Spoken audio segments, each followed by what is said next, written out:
Muito boa noite, meus amigos. Voltamos para mais um Jogo do Poder pela Rede CNT, uma rede da família Martinez. E dando sequência à nossa série de programas, que tem como tema o processo eleitoral de outubro de 2014, nós estamos trazendo hoje aqui o Bruno Lopes, presidente da Lopes Consultoria e Pesquisa, graduado em Psicologia e especialista em Pesquisa de Mercado e Política, que vocês, telespectadores do Jogo do Poder, já sabem quem é, porque ele já esteve várias vezes aqui. Eu quero agradecer, muito obrigado, Bruno. Obrigado ao convite. Mais a sua vinda aqui, mais essa vinda aqui. E eu gostaria de começar o programa falando sobre um tema que tem frequentado as eleições nos últimos anos, que é o problema da pesquisa. Até agora ninguém reclamou, né? Aliás, teve uma reclamaçãozinha aí essa semana, porque a Visão divulgou uma pesquisa do desempenho dos candidatos a governador em Curitiba, a governador, e já houve uma reclamação aqui e ali sobre o resultado da pesquisa. Mas certamente nós não seremos privados nesse processo eleitoral dessa reclamação que todo ano tem com o resultado das pesquisas. Eu queria saber de você o seguinte: afinal de contas, qual é a importância da pesquisa no processo eleitoral, hoje, nos dias de hoje? Veja, Rocha, nós estamos num momento em que o número de pessoas da população, sejam elas consumidores, sejam elas eleitores, ele é muito grande, né? Ou seja, nós estamos falando no Paraná de mais de 7 milhões de eleitores. Nós estamos falando no Brasil de mais de 140 milhões de eleitores. Então, como você pode acompanhar como é que as pessoas estão pensando sobre o processo eleitoral? Seria impossível você conversar com um por um, seria impossível você ouvir a cada momento todas as pessoas. Então, a pesquisa é a ferramenta que, através de uma amostra pequena de eleitores, ela vai ouvir a população de um estado ou a população do país inteiro. Então você pode repetir ela várias vezes e você vai comparando o resultado delas e você vai dizendo, olha, a evolução do pensamento dos eleitores ou dos consumidores, seja lá de que público você estiver pesquisando, a evolução é essa, e comparar com os fatos que aconteceram.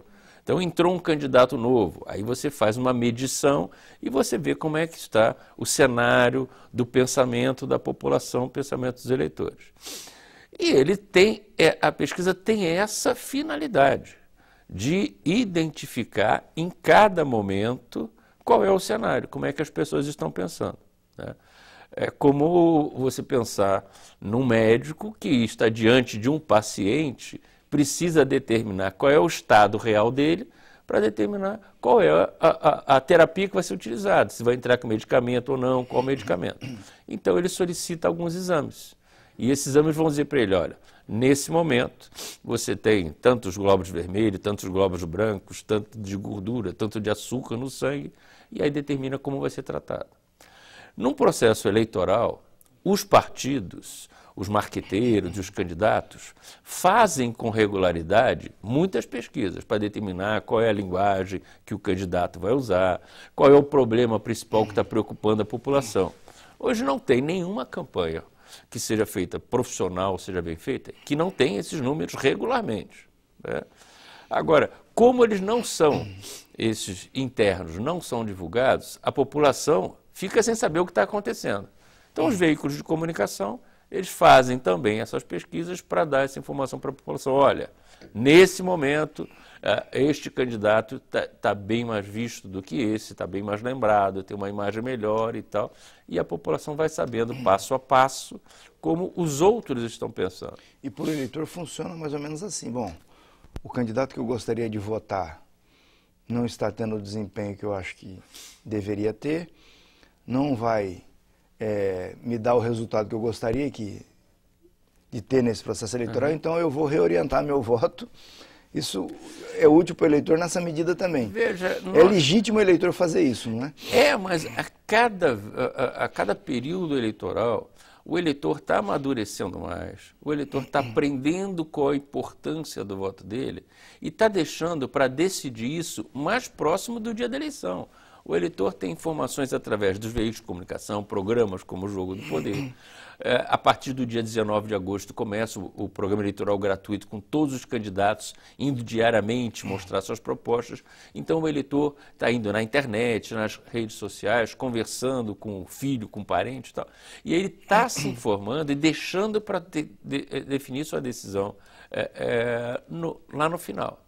E um número muito menor de eleitores está acompanhando apenas a tendência. Ah, esse candidato está na frente, eu vou votar nele. Às vezes funciona ao contrário. Então, olha, o meu candidato está pior do que eu imaginava. Então, eu vou manter o voto nele porque eu não quero que o outro ganhe. Então, a mobilidade do eleitor para um candidato ou outro, ela tem várias nuances. Exatamente. Agora, eu fiz um levantamento rápido aqui sobre o desempenho dos nossos candidatos a presidente da República, os 3 principais, desde fevereiro. Eu peguei os resultados do Datafolha e do Ibope. E, bem rapidamente, você vê, no dia 19 e 20 de fevereiro, o Datafolha fez uma pesquisa, a Dilma tinha 44, o Aécio 16 e o Campos 9. Em abril, 2 e 3 de abril, a Dilma tinha 34, caiu 6 pontos, 38, caiu 6 pontos, o Aécio manteve os 16 e o Campos variou de 9 para 10.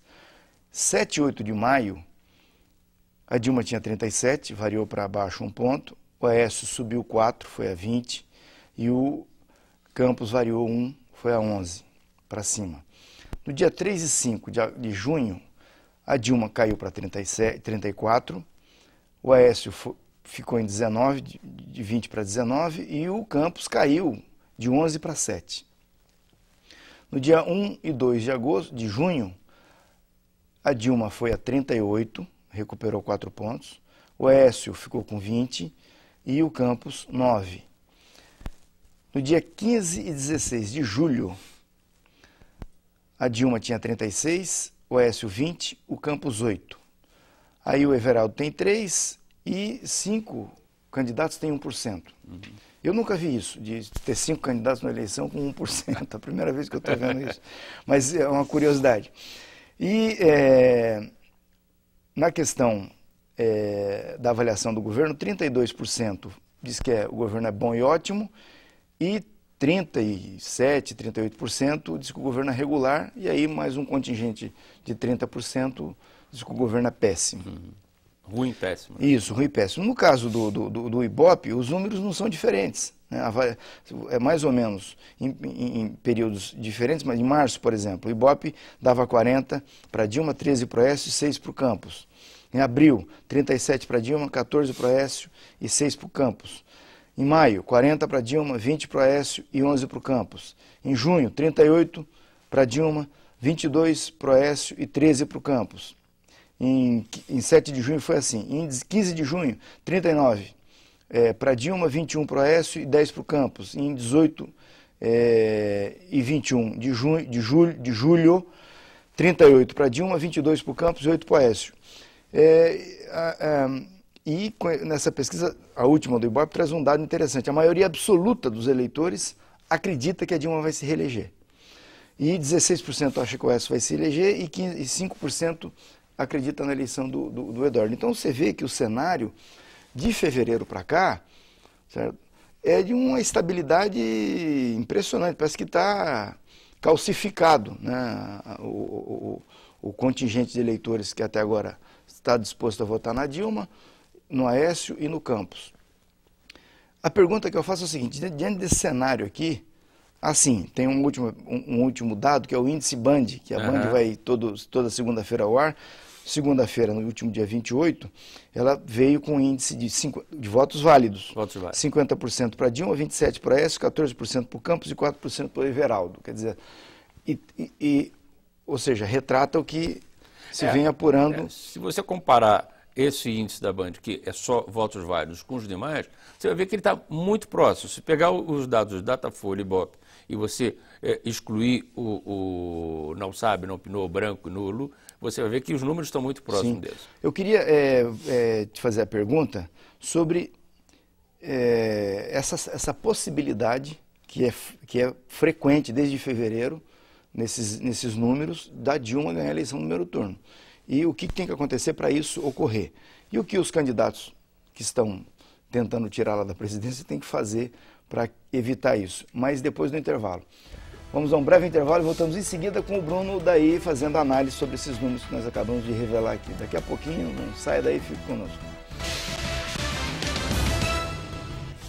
Voltamos aos estudos da Rede CNT para a sequência do Jogo do Poder de hoje com Bruno Lopes, da Souza Lopes Pesquisas. Bom, então, recapitulando, de fevereiro, quando a Dilma tinha 44, para agosto, ela com 38, a Aécio 16 hoje com 20, Campos com 9, hoje com 9, e no Ibope, a Dilma com 40, hoje com 38, em março com 40, hoje com 38, e Aécio 13, hoje com 22,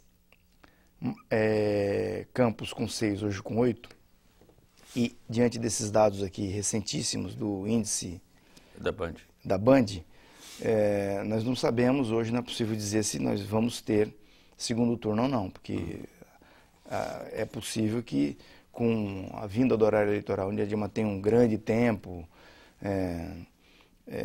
tem toda uma folga para mostrar as realizações do governo, e esse quadro de estagnação da oposição, tendo em vista que o Brasil também sofreu o impacto daquelas manifestações de junho do ano passado, é possível avaliar? Alguém pode dizer com alguma segurança o que vai acontecer, se vai ou não vai ter segundo turno? Não, hoje não. A diferença entre o candidato em primeiro lugar com a soma dos outros, ela está muito próximo de você ter a possibilidade da definição no primeiro turno ou de ter um segundo turno.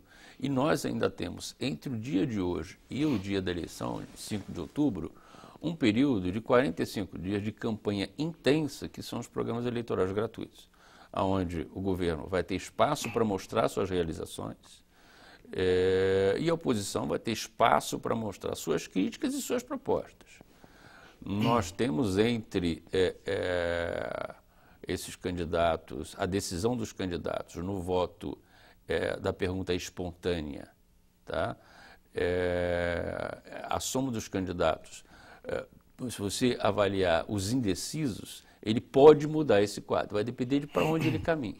Agora, o que é importante... Agora, só uma curiosidade, desculpa te interromper, mas nós temos aqui um contingente de 29% de indecisos, de modo geral, aqui nesses números. É razoável imaginar que esses 29 caminhem para um candidato só? Não. A tendência natural... Em pesquisa nessa ciência, como é que você olha para os 29? O que vai acontecer com esses 29? A tendência natural, se você pegar o estudo do passado e avaliar que esses indecisos fazem parte do contingente do resto da população, que está em contato, que vivencia no trabalho, em casa, na rua, com essas outras pessoas que já se decidiram, a tendência é que os indecisos se definam na mesma proporção dos que já se decidiram. Tá? Só que eles ainda não estão confortáveis para declarar isso de forma incisiva. Sim, então, mas se isso acontecer, a chance da Dilma ganhar a eleição no primeiro turno é real, como nós tivemos nas eleições anteriores. Agora, afirmar a ciência da estatística, a ciência da matemática, ela tem, na sua precisão, toda a história do passado confirmando, né, de que uma amostra estatística, a pesquisa, ela é confiável, mas ela precisa acompanhar o dia a dia. Ela representa aquele dia em que ela foi feita. Agora, então, nós temos hoje um quadro real em que a população, ou seja, os eleitores, estão se movimentando. Você vê que o candidato sai de 40, vai para 38, 36, volta a 40, 44. Essa é importante se você está sempre pesquisando. Sim. Cada fato novo que a mídia nacional mostra, né, ele faz essa mobilidade natural. Só para a gente encerrar aqui e ir para a nossa aldeia, que é o Paraná. A oposição centrou muito o discurso dela nos últimos 1 ano e meio em duas questões. O pessimismo com a área econômica, isso é frequente, né? Isso vem sendo batido há 1 ano e meio. Está encontrando eco em função do cenário internacional. Sim, sem certo? dúvida. Então, mas a pergunta que eu faço é o seguinte, já não devia estar encontrando um eco maior, porque isso está sendo feito não é de hoje. Né? Há muito tempo esse discurso de que está ruim, inflação, PIBinho. A expressão PIBinho foi falada há 2 anos. Nível de emprego e tal. 2, o embalo da pré-Copa. A Copa, nada ia funcionar na Copa. Não ia ter energia, os aeroportos não iam funcionar, os estádios não iam estar prontos, ia ter um cenário de caos, ira nas ruas. O Blatter até deu uma brincada com os jornalistas lá na Fundação Getúlio Vargas. Brincada, não, ele fez uma ironia, né? Ele perguntou para os caras, escuta, mas cadê a ira popular? A Copa está maravilhosa e tal. Para nós, brasileiros, foi assim um alívio muito grande que a Copa tenha tido toda essa aceitação da população, o resgate do patriotismo, do prazer pela paz. Isso, com certeza, é um fator que ajudou muito o cenário nacional para o governo federal. Se realmente nós tivéssemos tido na Copa tudo aquilo que se desenhava, teria sido um caos maior. Então, eu concordo com você que o cenário não aponta nenhum fato novo que possa levar o eleitor a fazer uma mudança drástica de caminho. Perfeito. Não, agora, eu jamais vou apontar a pesquisa como um instrumento de adivinhação, uma bola de cristal. Sim. Então, a pesquisa não pode ser olhada assim, o resultado de hoje é esse, dia 5 vai acontecer isso. Perfeito. Ela mostra uma tendência, mas ela é influenciada pelos fatos que a população recebe, que a população vai se mobilizar. Só para fechar então esse detalhe. Muitos de nós, e o telespectador está em casa, se tivesse tido um dia a mais, além do dia do casamento, talvez não tivesse casado. Mas naquele dia, naquela hora, ele disse o sim e está lá, 30, 35, 40 anos casado. Então, no dia 5, naquele horário que ele está diante da urna, o que vai estar em volta dele, o que vai estar pesando é que vai influenciar agora, isso. Outro item, então eu elenquei 2, é o terceiro, que é o problema da corrupção. Bateu-se, e o PT deu uma contribuição fabulosa para isso, né? Com o negócio do mensalão, essas coisas todas que aconteceram aí. No processo eleitoral, a tendência de quem está no governo é começar a mostrar que a oposição também tem seus rabos. Já veio o primeiro aí no Aécio, o negócio do aeroporto. Né? E certamente vem mais coisas, para tentar tirar o peso desse item da pauta. Então, 30 segundos só para fechar, no que isso pode repercutir no processo eleitoral? Muito pouco. Essas acusações agora? Muito pouco, muito pouco. Nem contra o governo, nem a favor do governo. A história tem nos mostrado que o eleitor, nesse momento, na véspera da eleição, ele quer ouvir de cada candidato o que o candidato, se eleito, vai fazer por ele, população, para melhorar a saúde, a educação, a segurança, o transporte, o dia a dia, a vida dele. A inflação é um fator muito mais importante do que acusações e denúncias do passado, porque o eleitor já aprendeu que no momento de véspera de campanha vem acusação de todo lado, vem prova, que depois nunca mais se confirma ou não, se fala no assunto. Então isso vai empanar, vai encobrir, vai botar um véu sobre as questões principais. Isso o eleitor está mais maduro hoje. Isso serve também para as eleições estaduais, que é o nosso assunto, depois do intervalo. Vamos ao intervalo e voltamos em seguida para falar daí do Beto Richa, do Requião e da Gleisi Hoffmann. Voltamos aos estudos da Rede CNT para a sequência do Jogo do Poder de hoje e vamos matar rapidinho aqui o nosso assunto estadual. A única pesquisa, aliás é estranho porque até agora não temos pesquisa no Paraná, São Paulo já tem, os outros estados já têm pesquisa e aqui não tem pesquisa para a eleição de governador. Mas saiu uma pesquisa do Instituto Visão, recentemente, ele foi nos dias 21 e 24 de julho, entrevistou 1.067 eleitores e só em Curitiba. Beto Richa com 31,8%, Requião com 30,6%, Gleisi com 17,5%, Piloto com 1,7%. E, para minha surpresa, essa pesquisa é rejeição. Richa com 31,5% de rejeição, Gleisi com 18,8% e Requião com 15,7%. Em qualquer boteco que você senta para tomar uma cerveja, beber uma cachaça, falam da rejeição do Requião. Então isso aqui para mim é absolutamente surpreendente, né? Como é que você está olhando esse nosso cenário aqui? Tanto a intenção de voto quanto a rejeição, elas têm um fator de momento, do momento em que a pesquisa está sendo feita, né? O momento em que você está avaliando o cenário geral. Então nós estamos, para entender um pouquinho essa pesquisa, nós precisamos separar aquilo que o eleitor e a população, até de pessoas que estão agora, precisa observar. A eleição do Estado, ela vai envolver mais de 7 milhões de eleitores em 399 municípios. Então, você fazer a pesquisa num município só, mesmo sendo a capital, e pensar que pode projetar esse resultado para o Estado inteiro... Está errado, né? Está errado. Me surpreende, neste momento do Paraná, não ter nenhuma pesquisa estadual ainda divulgada, tá? Nesse momento, eu me questiono por que, nas campanhas eleitorais anteriores, todas, desde março, abril, você já tinha pesquisas regulares que você podia acompanhar. O cenário nacional mostra a importância disso, que a cada fato novo, um candidato sobe, outro desce, o eleitor passa para indeciso, eu queria votar naquele candidato, mas as notícias sobre ele são ruins. Então, isso deve estar acontecendo no Paraná. Os candidatos têm seus números, porque eles não param de fazer pesquisa. Por que não estão sendo divulgados? Isso me surpreende na eleição do Paraná esse ano. Nós vamos começar o programa eleitoral e ainda não tem uma pesquisa consistente do Estado inteiro, tá?